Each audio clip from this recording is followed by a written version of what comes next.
Welcome back, everyone, to the Tuesday night episode of Getting Defensive, brought to you by Gridiron Ratings. I am your host, Kraig, and with me, as always, is James and Gary. Gary, I know you're not leaving yet to go play video games for a living instead of doing this, so people get to see you around here for a while yet. But how are you doing, Gary? No, I'm doing good. I'm going to leave the video games up to my 19-year-old or no, wait a minute. No, 20-year-old. He just turned 20 back in October. I'll leave all that up to him. He goes to work, comes home, plays video games for 8 or 10 hours, gets to sleep, goes to work. That's what he does. Which, hey, nowadays he's staying out of trouble.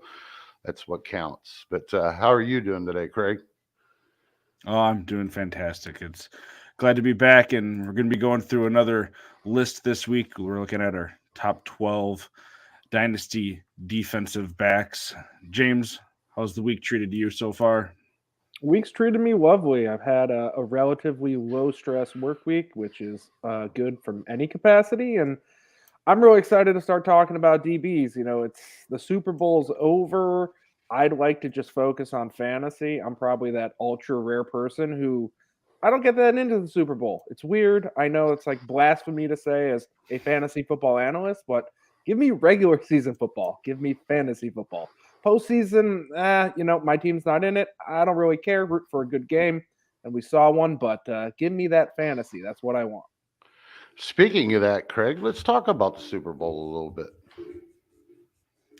Yeah, I was going to bring up the not obvious thing, but we'll get to the obvious one first. You know, Ernest Jones made an impact on the big stage with, he got a sack. Clearly, it was the big play, but he showed up all across the field. He was making plays, making a name for himself for people that don't even pay attention to the defensive side of the ball in the biggest game of the year.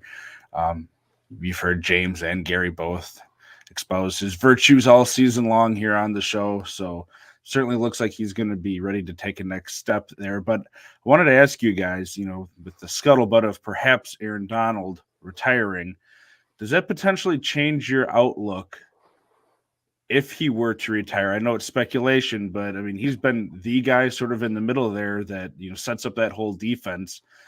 Does it change your outlook for Ernest Jones or that defense as a whole if he were to retire, Gary? Oh, no. Actually, it excites me a little bit more. I mean, you take Aaron Donald out of the equation, and there's just that much more production that nobody is going to come in and completely take over. They're not going to get his numbers. I mean, the odds are that they get another Aaron Donald is slim to none. So I think that it actually just leaves a little bit more meat on the IDP bone for players like Jones. James, any thoughts on that? I don't know if I'd say it gets me excited, but I'm coming from the same mindset as Gary, which is if Donald leaves, well, that means there's just going to probably be more people going up the middle who get past whoever's up the middle and they get to Ernest Jones. So when you're looking from a production by default scenario, Aaron Donald's not eating up that type of volume because, he's super elite. And they don't have any draft picks, so they're not going to plug in someone high because they don't have anything. So, yeah, they'll go grab a veteran body, and they'll probably plug in a same age but not as good version of Aaron Donald. And I think that's a net win for your linebacking core. So, yeah, it's good. Do I love it? Do I really care about it? Not really. Like, it's not speculation worth my time to speculate on, if that makes sense. I'll speculate on bigger, more impactful moves than Aaron Donald, which obviously is impactful for Aaron Donald's stock. But for those around him, outside of those other pass rushers, not so much. I don't even think he's retiring. I think it's just a bunch of media. I think I don't see it. I mean, have we officially heard him say, I'm contemplating retiring? I believe so. He said that he would be considering it. Yeah. Wow. Yeah, post game, I believe he said that he was like, they asked him point blank, and he's like, I'm just going to take my time here versus not giving it a hard no. But again, like a lot of these guys, when they have a full off season and, maybe he'll sit out some OTAs and he'll only come back for the season, but they'll gladly take him back. I'm with Gary. I don't anticipate Donald to walk away right now.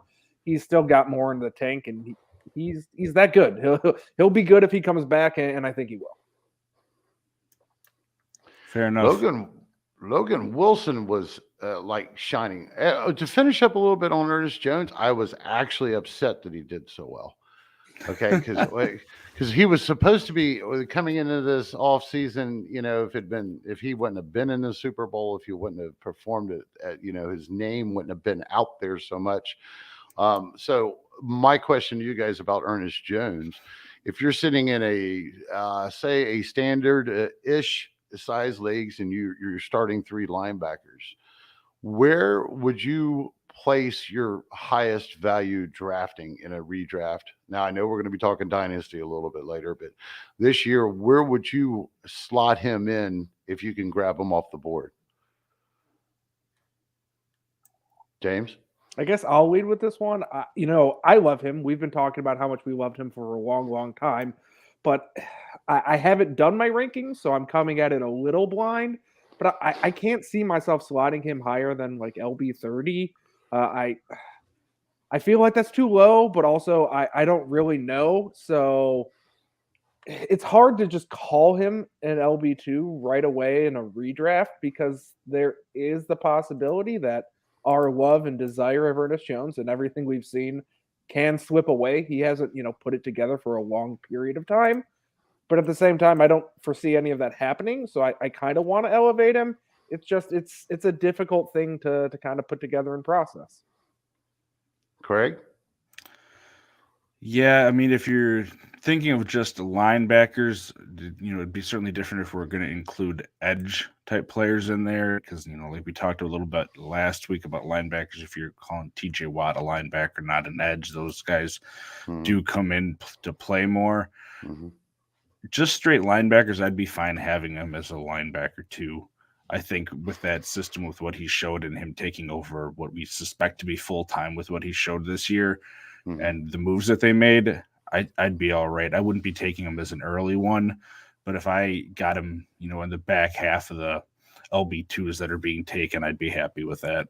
All right. Well, you guys are going to find out when you're in these drafts. If you're in some drafts with me this year, I'm going to go ahead and take them within the first starting positions. If I need 3 linebackers, he's going to get drafted in that 3rd spot, I'm sure. If things work out right.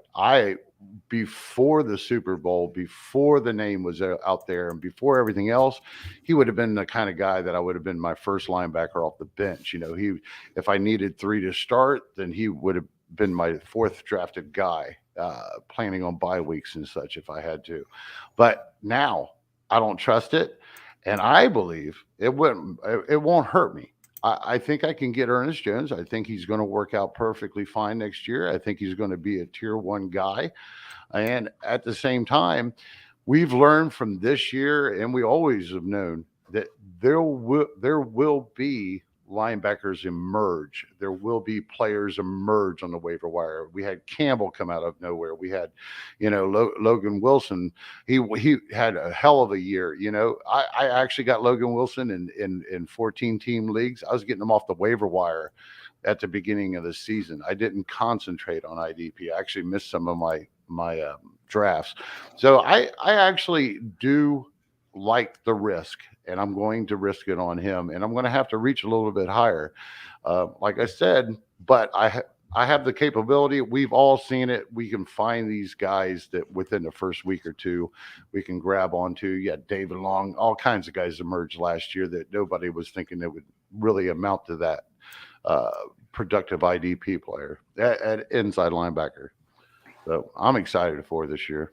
Well, and with the way that the position's going, we think with, COVID had something to do with it, but the extended season, we've talked about it on here before. It looks like they're going to be doing more rotations for a lot of these guys. So you're going to have that larger swath of people that could end up being in that LB3 group or so, where if you can find a guy like Jones, who we think has the potential to be on the field, somewhere in the 90% tile of snaps, I mean, you're looking at a guy that could be very valuable because, to your point, Gary, there's fewer and fewer of those every year, it seems, right now.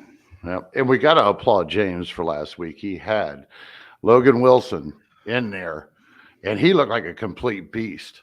I mean, he was just he outplayed any expectations I ever thought he would. I thought he'd be fine.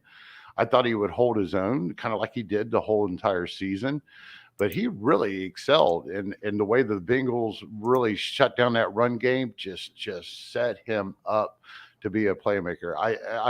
We can sit here and talk about the controversial call at the very end where he got called for pass interference, blah, blah, blah. I think it's a moot point to begin with. They were right there in the red zone. They were probably going to end up scoring one way or the other, so it didn't matter. But I think it was basically BS. But what do you guys feel after seeing him step up like that? Now, James, you had him in your top 10, I believe. Oh yeah, he was inside linebackers. linebackers. I had him, in the almost the top half of my top 10. Yep. And and I kind of scuffled at that. I gotta admit, I kind of scuffled at that after the game. I'm like, maybe James is on to something there. The look of that whole Bengals defense and what I think they're going to be doing just volume-wise is really appealing. That offense scores quick, scores fast, and it scores on big plays, which means that defense is out there a lot trying to, hold back, and you got the other offense trying to push the ball forward. When you're looking beyond the players and just looking at scheme, that seems like something that'll be happening more often than not, and I really think that's going to play to that linebacker's advantage, and I think that linebacker is going to continue to be Logan Wilson. And, if the Super Bowl showed us anything, they definitely don't have any plans to move along from him. And likewise, I feel the same way I did before about Ernest Jones. I liked him, when I'm including those edge rushers as that LB30. When I'm taking him out, he's probably in the back half of that linebacker too, like Kraig said. And again, just to bring it full circle, we're looking forward here. Ernest Jones had probably the best game of his career. Logan Wilson probably had the best game of his career as well, both on a large stage. Well, I'm looking forward to next year where I'm going to see more games similar to that. And this is kind of the time to look at those players, those rookies from last year. Now is the time to project them forward. This offseason, when we're looking at the next draft class, maybe think about what they'll look like 365 days from now and then go buy them as opposed to buying those draft picks today, because you could probably go get Logan Wilson for not that much more than what he went in his draft 2 years ago. You don't have to pay the roster spot to watch him mature. You can just go and grab him. And that's something, I feel very strongly about as a winning strategy within fantasy football.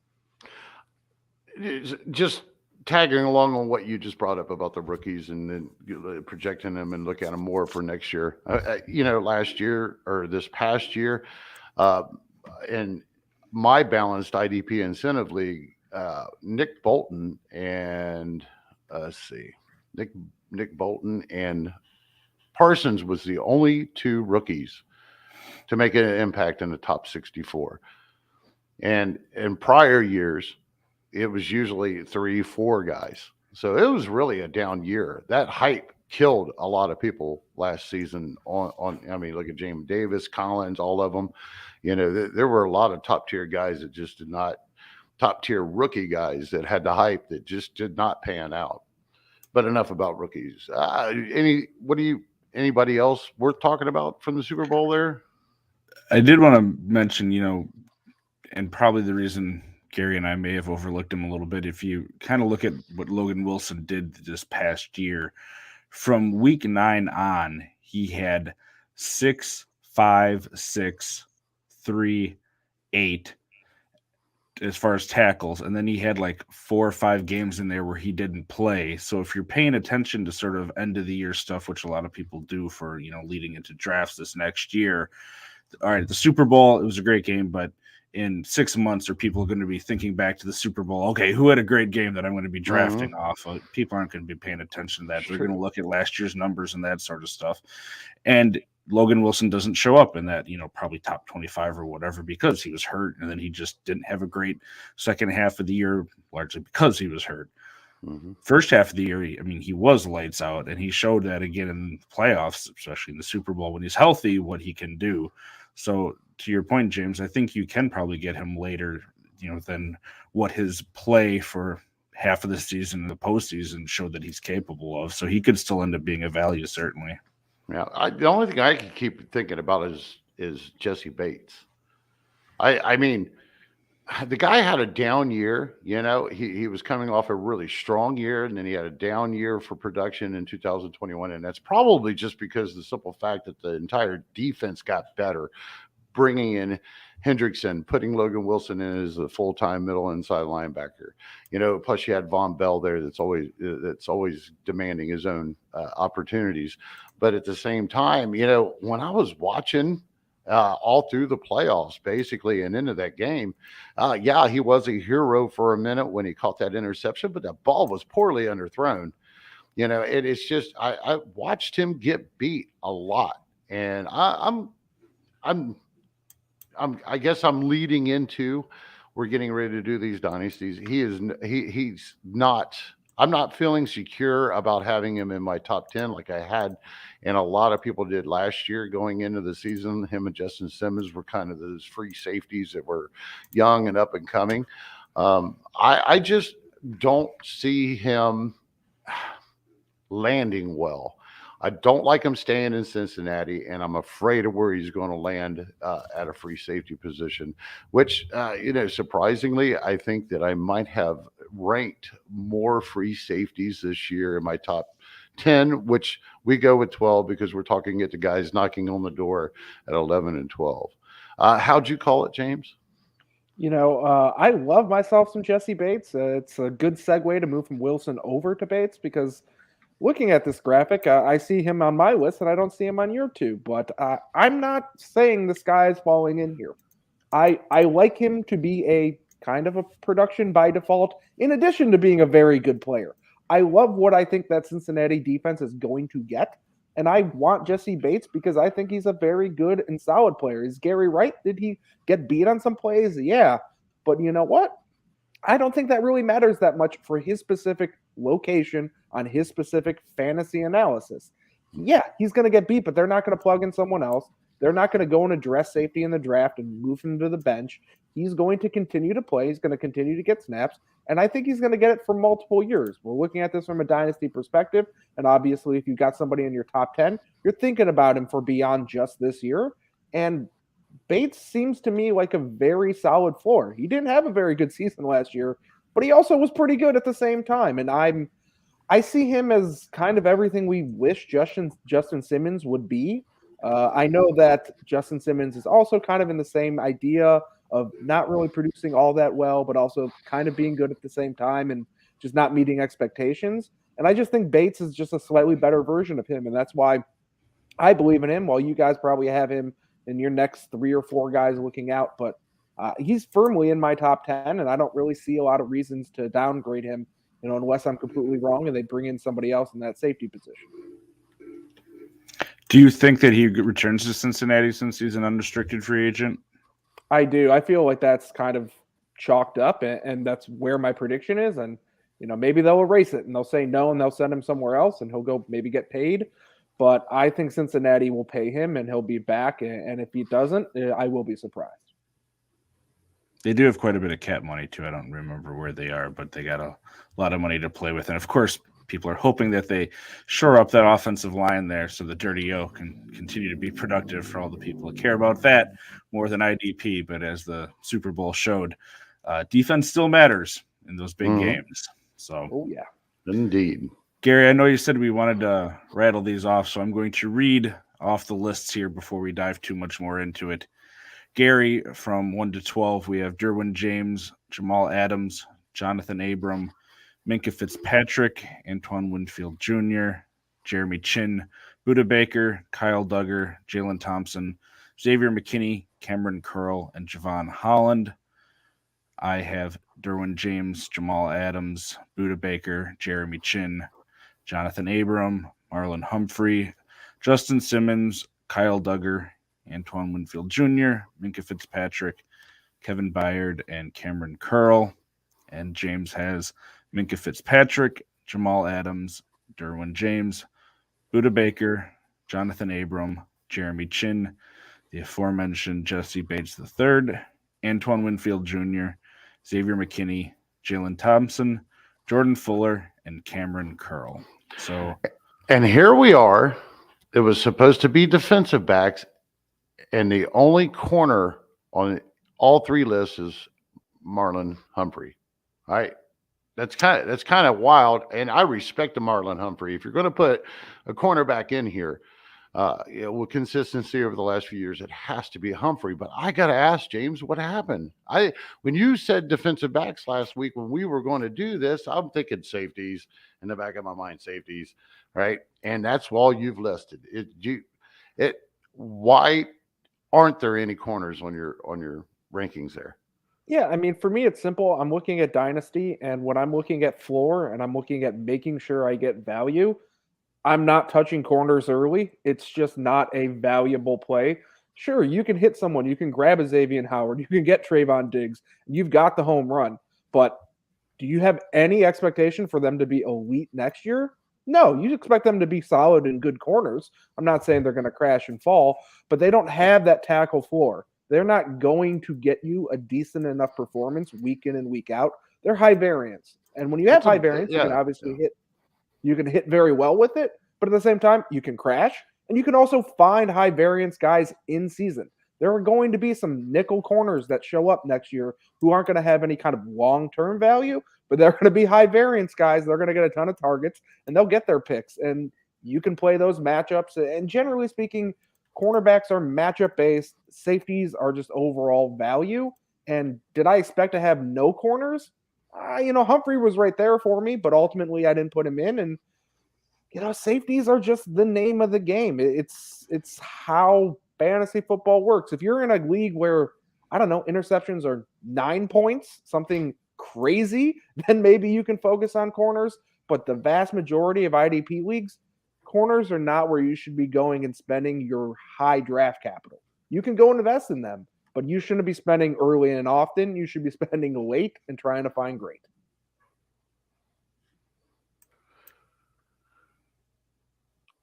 Gary, anything else regarding cornerbacks and that you wanted to throw out there? Yeah, stream them, folks. I mean, just put that draft capital into something else. I just stream them. Consistency sticks with the safeties. The one amazing thing that I think this, like I might have mentioned before, the free safety position is really starting to evolve. If they're even designated free safeties in the real NFL, they're using these safeties in a lot more different places on the field. They're not just deep guys. They're not the last line of defense anymore. I was curious. I mean, how did you feel? Did you have to contemplate putting Humphreys in your top 10, 12, Kraig? No, because I've paid enough attention to him because I got him for free in my deepest league when he was a rookie. And this past year he got hurt, but the past 2 years before that in the leagues, all the leagues that I had played in scoring wise, he'd been like a top 12 defensive back. And with the way that the Ravens use him, he gets you tackles, he gets you pass deflections, big plays. He's not used solely as a cornerback. Some of these guys, like, a slot corner or something, he plays all over the field. He makes big plays. And that Ravens defense has been getting progressively worse the past few years. So he's had to sort of be that guy to go out there and do it all. And can you find, if you're in a cornerback specific league, someone, I probably wouldn't draft him that high. But if you're talking about defensive backs and the scoring systems that I'm normally in, he's valuable enough to be a top 12 guy. Cool. Yeah, but I agreed. Like, if we're talking about a cornerback specific league, like most of my leagues are, I mean, that's how I got Humphrey. I got him off the waiver wire. I think it was his rookie year, and stashed him, and he's turned out to be great. You can find guys like that, and if you find one, you might as well keep them and run with them, right, unless you're, something happens to him and you need to stream guys. So, yep. But yeah, it felt fitting to put him on there too, since it was. I mean, otherwise we just probably could have called it our safety list, but. Right. So looking at this, we have almost a consensus top two. James has Adams and James as 2 and 3. Gary and I have our top two, the same with James and then Adams.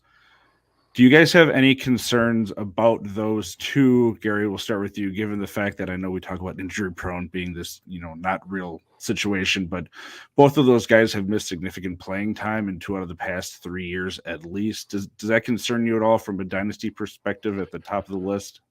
It does. I mean, it does. And Derwin James dropped big time for me this past off season when we was doing this kind of ranking last year.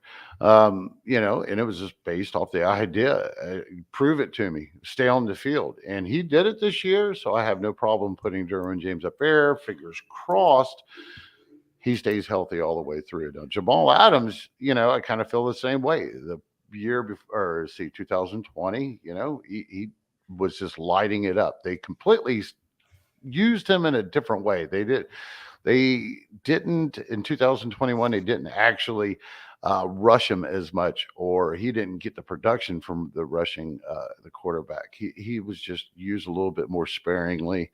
But when I looked at the list and thinking of who were going, we've seen Buda Baker fall a little bit because Jalen Thompson came up. The one question that I'm, it's a fine line between my top three, then 4 through 6 and such. But how in the world, James, did Fitzpatrick top your list as number 1? That's what I'd like to know. Well, he plays in a Pittsburgh defense that has been good for, 40 years, 50 years. You know that they're going to have producers. Mm-hmm. Then you go and you take a look at what he did, his past season in his age 24 year. Well, he had 124 combined tackles. He had 84 solos. He is a guy who's had plenty of plays throughout his career where he's gotten those defensive TDs. He's gotten those forced fumbles. He's had those big plays in addition to just, having those tackle numbers. And like you said, there's injury concern with Jamal Adams. There's injury concern with Derwin James. There's not injury concern with Minkah Fitzpatrick. Mm-hmm. My gap, it falls right after 3. Buda Baker, Jonathan Abram, Jeremy Chin, they're all in the next tier down. And Fitzpatrick stays on the field. Fitzpatrick plays in a system that usually keeps safeties on the field. Is that, the be-all, end-all? No. If you're taking Derwin James as your DB1, am I complaining to you? Absolutely not. But that's what set Fitzpatrick apart when I was doing my early offseason analysis. Also, that team, they need to invest in their offense in the draft. They need to spend free agent money in the draft. They don't need to address their defense nearly as much, which means I think it's going to kind of stay put. I don't think there's going to be a lot of change over there. There's going to be some new pass rushers in all likelihood, but that secondary and those linebacking cores, I feel like are going to relatively remain the same, which means I think Fitzpatrick's value is going to remain the same. We know Cincinnati's going to pass the ball a ton, and we know he's going to have his opportunities there. We know Baltimore's not going to change who they are, and he's going to have the same opportunities there. And we know Cleveland can only really get better. They're not going to really get worse with what they did with Baker Mayfield. So when you look at those in-division games, I see a lot of confidence in what that's going to bring me. And there's just a lot of safety in Minkah Fitzpatrick relative to the other two. And right now, that's my number 1. Got it. Gary, you have him 3 slots lower, and I have him 9 slots lower. For me, it's the fact that this was just, for him, what I've seen, an outlier year. And I kind of feel like that Pittsburgh offense can only get better from here, which I think is going to take away some of that opportunity that he had. I mean, it was like 40 some more combined tackles than he had at any other point in his career so far. And I have a hard time seeing that replicating with, like you said, there's probably going to be more continuity with that linebacking group this year with how hard they were hit by injuries. It usually doesn't maintain year to year. And just having Schobert there again, figuring it out with Bush, I don't see him hitting that ceiling. And that high tackle number is really what made this past year for him. So I don't see it repeating. And if it does, hey, we'll be here to hear me eat crow on it, certainly. I do think, again, clearly he's worthy of being a top 10 guy here. But man, I haven't really liked what I've seen from him in the past. So seeing him get those tackles was great, but I want to see it again. Gary, any other thoughts on him? You have him somewhere in between here, closer to James. No, not really. I think you've covered it. You guys covered it. All right. Well, who do you want to talk about here then, Gary?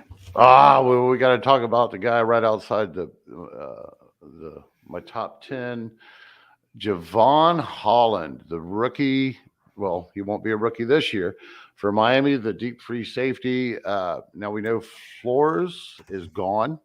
They're not sure if they're going to keep the same kind of setup exactly.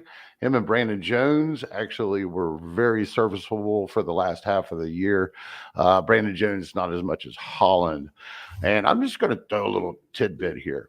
So everybody on our list here, who do you think was the best graded PFF safety?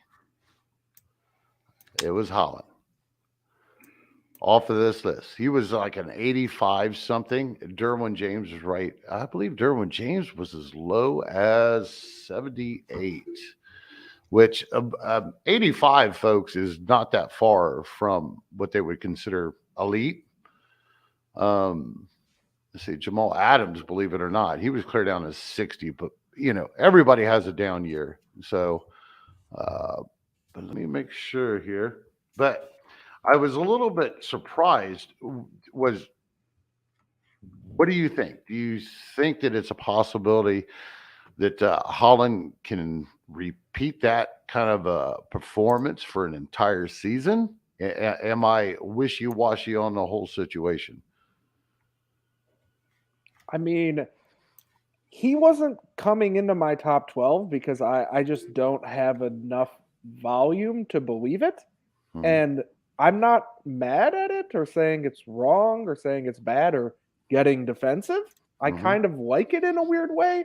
I'm just very confused it's coming from Gary. This doesn't seem like a typical Gary move, a year 2 player, a guy who is barely a rookie, and he's sliding up and I like it, but it's just the risk right now is too high for me. I want to see a higher floor. Maybe I'm too conservative heading into the offseason. Maybe I just want to go with guys who I think have very nice floors and not necessarily those giant ceilings, which is why a guy like Minka Fitzpatrick's one for me. But Holland is firmly in my DB2 set, somewhere between 13 to 24. But he's really not sniffing my top 12. But, if I have him at 18 and you have him at 12, is there really that big of a difference? Is there really a tier drop off? I'm not so sure. Maybe it's one tier between us, and that could be very arguable. So I don't really dislike it, but it's just also not something I'm doing. I like him a lot. I had him as my top safety in last year's rookie class coming in, which, looks fantastic now. But I kind of feel like James, to the point where if I'm going to be throwing him up here, I want to see it for another year, or at least, even if we're not going to see those great numbers, how is he going to be used in this defense again? They have a lot of talent in the secondary and they're not going to be able to keep all of it. How they're going to use him, Holland was used all across the board. Pretty much he did mainly play free safety, but is he just going to be regulated to really a true safety? Is he going to be used slot corner, outside, strong safety in the box like he was this past year, and which made him really effective once he got more playing time, the last 2/3 of the year. So I certainly do like him a lot. He's probably in my top 15, but I would like to see it more. Kind of like if we would have reversed this a year ago timeline, I probably would have had Antoine Winfield outside of my top 12, even though he had been my top rated safety that rookie year, and he's looked great. But again, I kind of like to see it from a rookie that shows up really well. All right, let's see it again, and let's make sure this is going to be something consistent before I want to hang my hat on him being a top 10 or top 12 guy. Yeah. Holland would have definitely been within my top 10 if there wasn't a coaching change on the table. But I'm kind of looking at it. When you see what he did in film, when you've seen how they used him, between him and Brandon Jones, I just loved how they just dueled up, made these guys playing in the box and rushing the quarterback all the time. It just really worked well for me. So that's why he slipped to 12, but he is notable for me. All right. Well, James, I'm going to give you your option on these next two, Jonathan Abram or Jeremy Chin. Which one do you want to talk about? Because all three of us have those two guys pretty much in the same little realm here of the 3 to 6 range.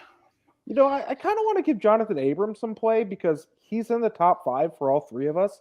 And I feel like his name doesn't come up nearly as much as the other top four for me, the top four for you, or the top four for Gary. He seems very quietly elite. And I just, want to kind of discuss it more because, he needs some play. Maybe he misspells his first name, but he's not misspelling anything on the field. He looks darn good out there. I think from the leagues that I was in, a lot of people, and we talk about value dropping off from your rookie year. He got hurt and he played in like 2 games or something his rookie year. He was his first round pick, I think, by the Raiders that year. And then, he was working his way back into it. And with all the turmoil within the Raiders organization, especially at the defensive back position, I think people just forget about that position, quite honestly, and don't pay a whole lot of attention to it. But he had a great season for really what was his second year in the league at 116 total tackles. He had 86 the year before. And as we've mentioned, we're going to have to see what McDaniels and the new defense do there. But the Raiders linebacking core and secondary have been a mess for the most part. And he's really been the guy there. So it'll be interesting to see how that continues and if there's any semblance of continuity with Perriman, if they decide to keep him or, Diablo. We talked about a lot on this show too. He seems like going to be a piece going forward, but they have a lot of things still to figure out. It's Chin was up there. Chin was up there a lot higher in my rankings about this time last year. I'm looking at my balanced format on IDP incentive. His first 3 to 4, 5 games, it took that long to start really showing up in the box score in this balanced format. The first week he had 3 tackles, 1 pass defended. Then he had 3 tackles second game. Third game, 3 solo tackles and 2 assists. Cowboys, then he finally got a little bit more. We got 5 solos and 1 assist. The numbers weren't there. Going to a pure free safety in that system, bringing in Hussein Riddick, getting Shaq Thompson, I believe, was injured Chin's rookie season, wasn't he? Didn't he miss a lot of games? But whatever the situation is, he's getting a little bit harder to trust. And I wouldn't be surprised by the time things go through free agency and the draft that I'm actually looking at Jeremy Chin on the outside of my top 10. Gary, we are in such agreement right now. It's so weird.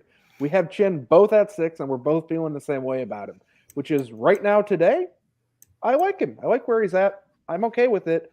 But when I'm projecting forward, I don't know who's going to leapfrog him, but I feel confident that people are going to leapfrog him and, kind of everyone else in my below Chin, and that there's going to be some free agency moves because there's a lot of nice names in this class.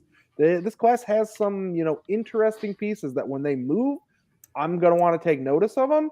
And yeah, that really back half of that top 10, I think, is going to slide down. And, you kind of hit the nail on the head. Chin looked really good to start, and now he's taken a step back in the sense that I don't know if he's going to go back to being that guy that he was.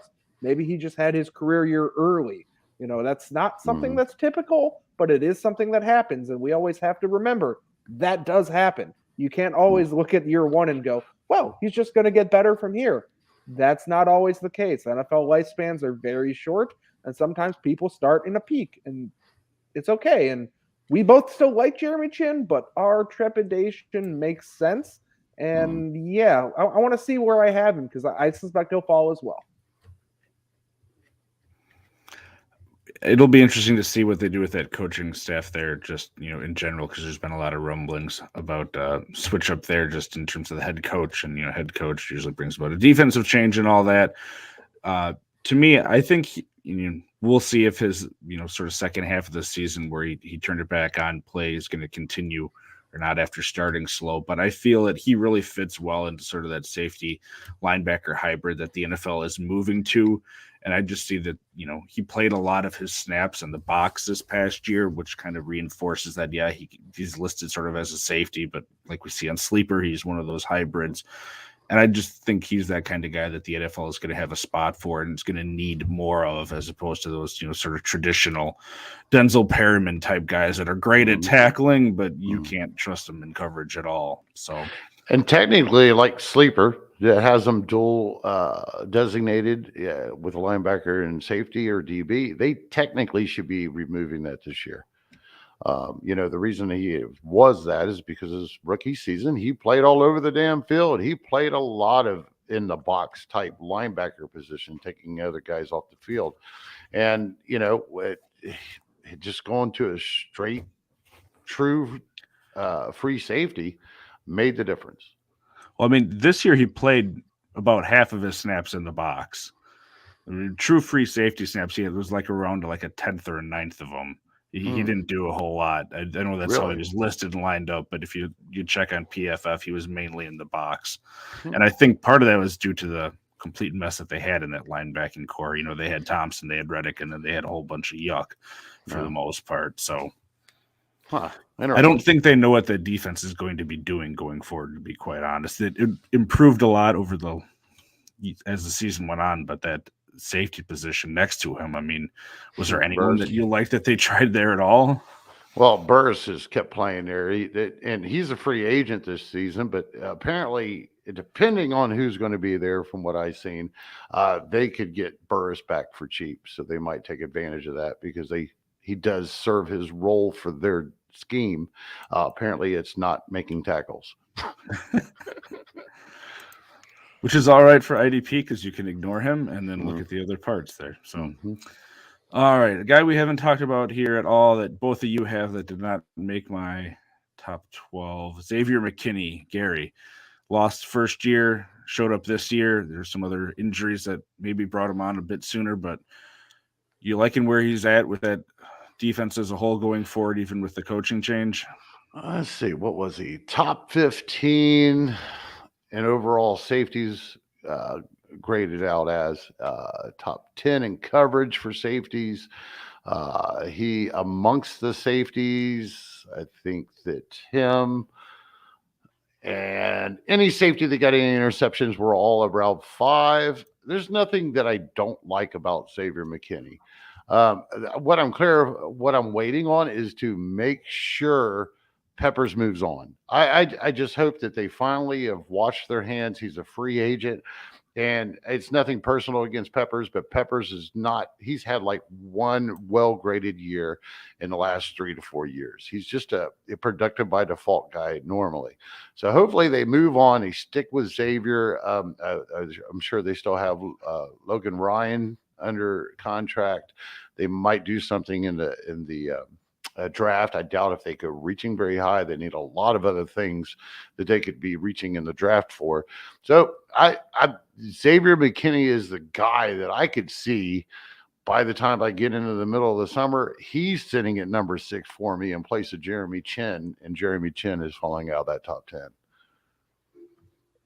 I'm almost at a loss for words because Gary took everything that I was going to say out of my mouth right there. I like Xavier McKinney. I don't love him, but I just see the whole stock rising. I like everything that's going on around him. And again, if you look at him last year, he wasn't bad by any stretch, but he just wasn't very, big play oriented. He didn't have any of those gigantic games. And you know why? Because the Giants really stunk. And I think we're all projecting the Giants to get a little bit better and therefore to have him have more big play opportunities because they're not just going to get running stuff at the front of the line. And yeah, I can see McKinney sliding up and I can see Chin going down. And while me and Gary weren't perfectly in sync here with me having McKinney one slot above at number 9, I can't even really add anything else because I'm just in agreement with him. I really think that he's on his way up. Chin might be on his way down, not substantially by any means, but I really don't even. Normally, I have so many words and I can articulate, and right now I'm just lost because I don't have anything else to say. He had three games that stood out as in making extra plays other than some type of tackle. He had week 6 against the Rams. He had 2 interceptions, 2 passes defended. Then we had the Raiders in 9 with 2 interceptions, 2 passes defended. And then with the Eagles, he had 1 interception with 2 passes defended. He did have a touchdown in the Raiders game too with an interception. The rest of the season is pretty plain Jane. I have to agree with you. It seemed like more of what the opponent allowed Xavier to get than Xavier earning it, because he would have had it a lot more often through the season instead of those big hits on a couple of games. So, it's basically his rookie year. And considering that they basically had already started finally phasing out Peppers before Peppers got hurt, I believe, then, McKinney was the guy. It's hard to beat Logan Ryan in that defense. I don't know what it is, but boy, Logan Ryan, I feel bad that I have not put him up here, but the guy's just getting older and older and older. And it's like, it's just afraid to put him up there. And I don't think anybody would probably take them as just for their first safety off the board unless you're in like this huge league. Yeah, I mean, he's 31 and they have an easy out after this year with his contract. So, James, someone that go ahead.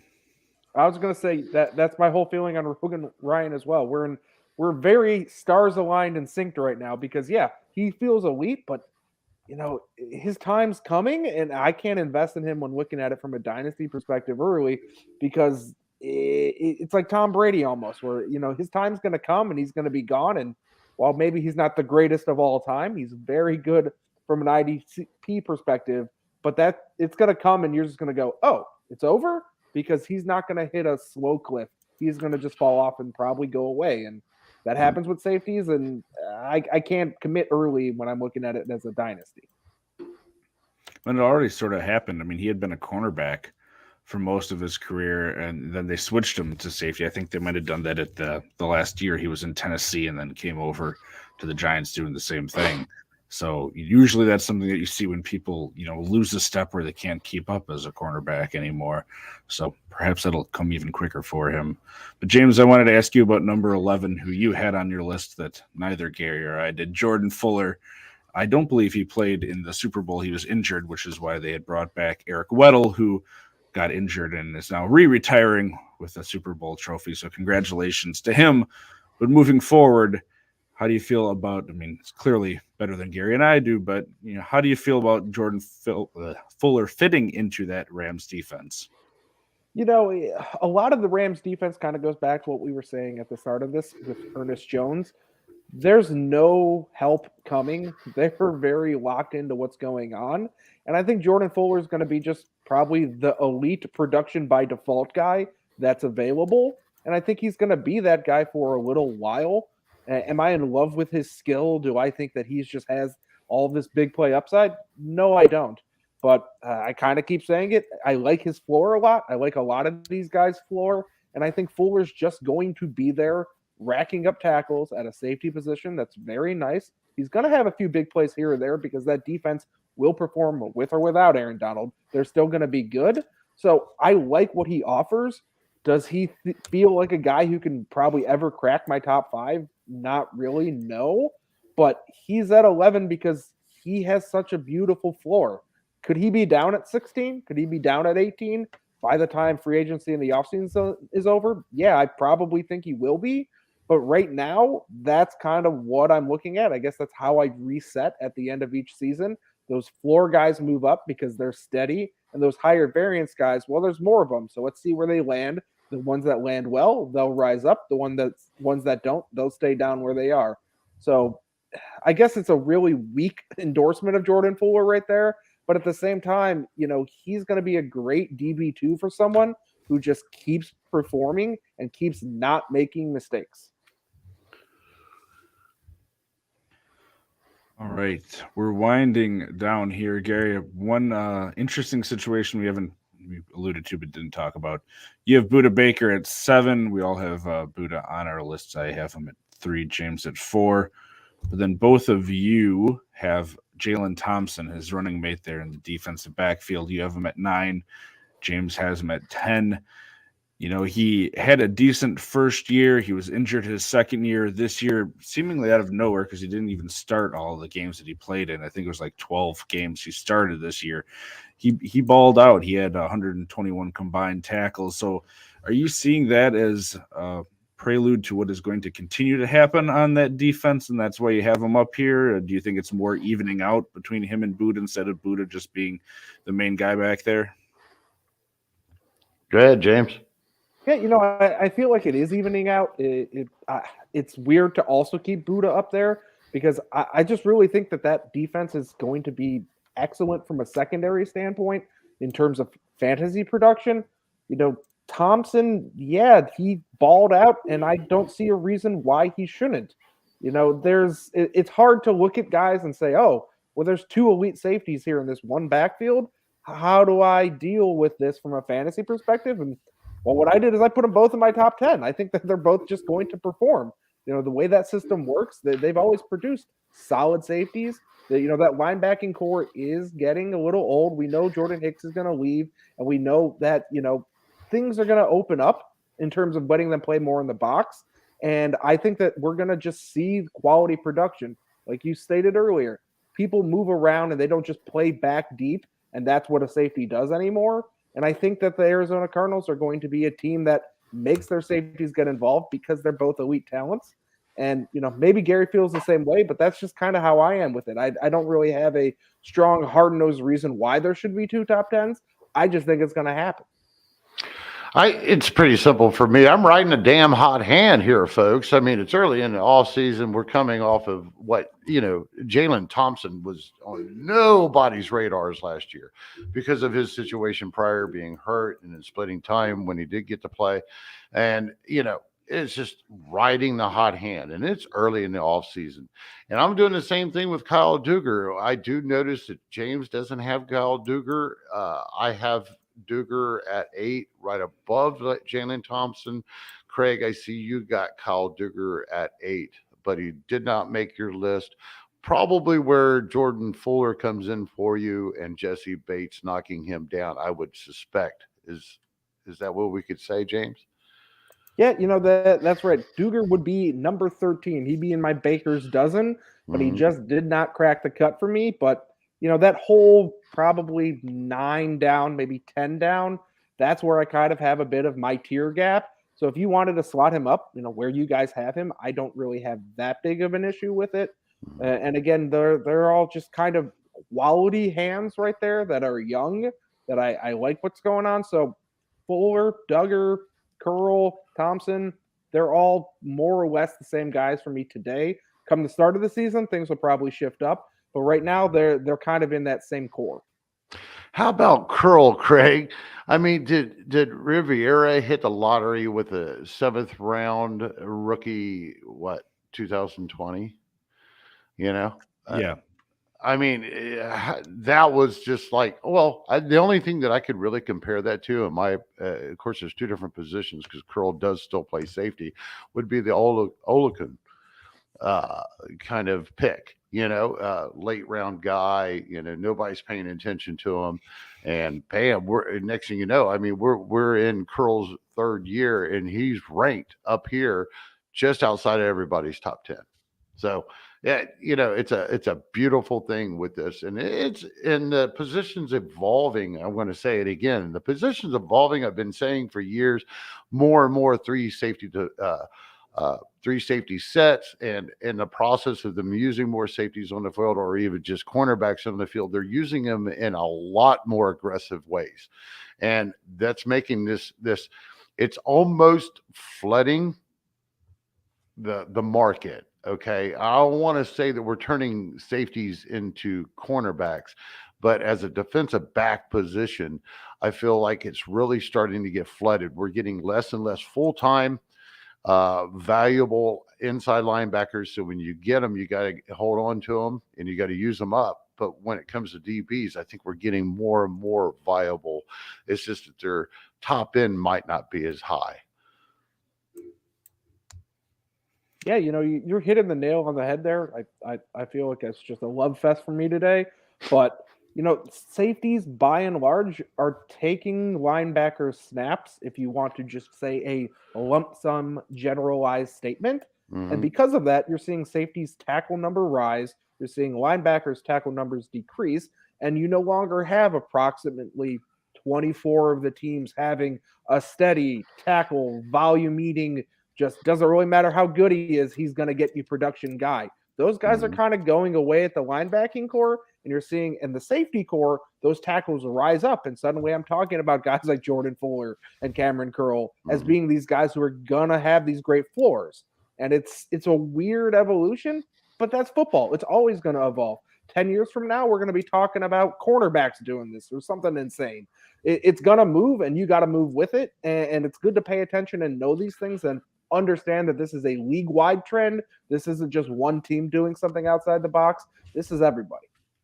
Well, Kraig, this one's for you, man, because we've pretty well covered everybody, and we're starting to wrap this up here. But we've pretty well covered everybody on the board except for the two fellas that you have on your list. You have Justin Simmons at 7 and Kevin Burt at 11. Yeah, so it's a couple things. One, Simmons has just shown himself to be a regular guy that's going to get a high number of tackles. That defense, they still, I think, need to figure out what they're doing at linebacker because I don't think they know, which helps them out. And they're going to be in a division that is going to be throwing the ball. And he's just been, to me, a model of consistency the past 3 or so years. And at this point in the year, when I know what I'm getting out of him at a high level of play, I like slotting him up there. And it's kind of the same thing with Bayard where, that defense, there's going to be a lot of moving parts, I think, this offseason while they figure out their linebacking core. And Bayard's shown himself just to be, again, a really consistent guy in the defense there over time. He continues to play well and get you a lot of fantasy points. And when I've seen that from a guy, over 3 years or so, to me, that means a little bit more than someone like a Jordan Fuller, for example, who I like, but I just haven't seen it enough from him over time to be putting him up that high at this point for what I go to look for in a defensive back. Could he end up there, like James said? Certainly. But guys like that, to me, if they're doing it consistently over a number of years and getting you those tackles, which is mainly what I look at instead of sort of the big plays, that's what I'm going to be aiming for if I'm making a top 10 or 12 that I'm going to be drafting.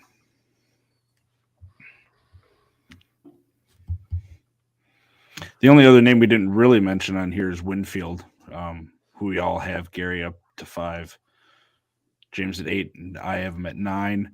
Do you guys think it's sort of similar to what we talked about with the whole situation with the Rams? That defense is going to look significantly different, I feel, with probably less big names in front of them with the way that that team's going to be going through some sort of a rebuild. Do you think that helps a guy like Winfield out to have more opportunity?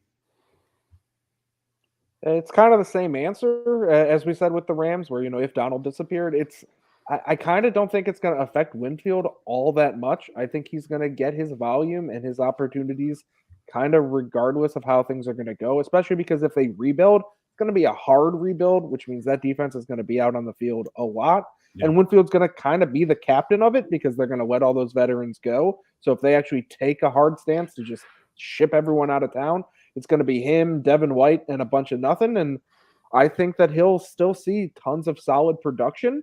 So he's almost in that Jordan Fuller tier of just guys who I like their floor, but I think he's got a little bit higher of a ceiling, especially if they decide Kyle Trask is the guy, or they decide to ship on from Kyle Trask and go grab some other, actual better quarterback. We haven't heard Deshaun Watson to Tampa Bay, but maybe that'll happen, or maybe I'm just talking too much about the dirty O and how it affects the great D, but that's where I'm at right now. With Winfield, it's basically, we are talking dynasty here, folks. So, it just boils down to the fact of what they just said. You got JPP is getting old, Shoes getting old. They're going to, David is getting old. It's just a matter of who would you rather use in the terms of, I'm looking at his stats right now. And it reminds me of what Devin White had done the year before. where he got a lot of extra types of plays to pad his box. Not a super amount, but more than he had. And it's just a basic next man up mentality for me right now. Here's what I'd really like. I was going to possibly close with this final thought. But look, it's early. We've already talked about the idea that the splitting hairs at this point, that this is way early. This is going to be an evolving situation. Here's how I look at this, and I get a chuckle on Twitter and such. Yes, we love talking about these players as individuals. We love to talk about their talent, what they're capable of doing, and what they're not capable of doing. But I'm going to tell you what, folks, that's only 1/3 of the equation. And we are, and this is how I look at it. 1/3 of the equation is the player's talent. 1/3 of the equation is going to be opportunity. And 1/3 of the equation that I have learned like a champ and used to my advantage during the season is the matchups. The matchups, the strength of the schedule, and that's something that is very hard to project. Very hard to project at all. There are guys that could be right now. If we went on down to say we ranked our top 50, there will be guys down there in that bottom section of that top 50, say in the 30 and 40 range. They're going to get a perfect type situation with their schedules, and they're going to be playing a lot of teams that are either passing, or if you're a box safety, they love to run the ball, or it's just going to be a favorable matchup, and that's going to happen. It happens every year. If we would have compared, which would have been interesting, if we would have compared the top 10 list to the last year's top 10 list at this time, there are names on here that we would have never thought about seeing this year. I personally would have never thought about Jalen Thomason. I don't think Kyle Duggar's on here for me personally, because they got a lot of free agents coming with the Patriots. I think Hightower is, Devin McCourty, which he's like 35, if not 55. They do have Adrian Phillips. One more time, I think that they'll probably I don't know. I don't know if they'll let Devin go or not. If he wants to play, I bet Bill would let him play for $1. But either way it goes, Kyle Duggar is the next man up mentality. There's just names here that we would have not seen coming into this time last year. Fitzpatrick would have been nowhere near the top 10 for me. And that's about it. That's all the names that we have on the list here tonight. James, do you have any sort of final parting thoughts about your list as a whole, or what you're sort of looking at when you're looking at a defensive back this high in the draft? Yeah, I'll give parting thoughts, which I guess are kind of more overarching than just my list or the defensive backs. But, a lot of people take this time, they go, oh, the season's over. I don't need to think about football anymore. I'm a step away. And that's totally fine. And I get that. And, you don't need to think about football in March. That's not really football time. But at the same time, if you get a head start on understanding and analyzing the offseason, when those free agents sign, you pay attention. When the draft happens, you understand how those drafted players work within the current system that they're drafted into. And going into the draft before you see all these rankings, you can find out where you have value. You can understand things and you can learn and go, wow, the consensus isn't paying attention here, but they're overpaying attention here. And you can kind of win your league by doing that early, especially if you have your draft early, by getting your own thoughts on players. And, you're sourcing things. You're looking at gridironratings.com. You're looking at Pro Football Focus. You're looking at totally tons of different ones. I'm not saying to just focus on us by any means, but you're gathering information. Even in the offseason, you're pulling in information. You're trying to get better. And I'm not saying it's no days off and just focus. But I am saying that there's stuff to pay attention to in the offseason. It's not go to sleep and wake up in August. You'll fall behind. Gary? Well, I kind of already said my final thoughts, but as James was making a lot of sense, I'm sitting here. I wanted to pull this up real quick on IDB Incentive. I want to go back to 2020, and I believe this is becoming a more of a trend.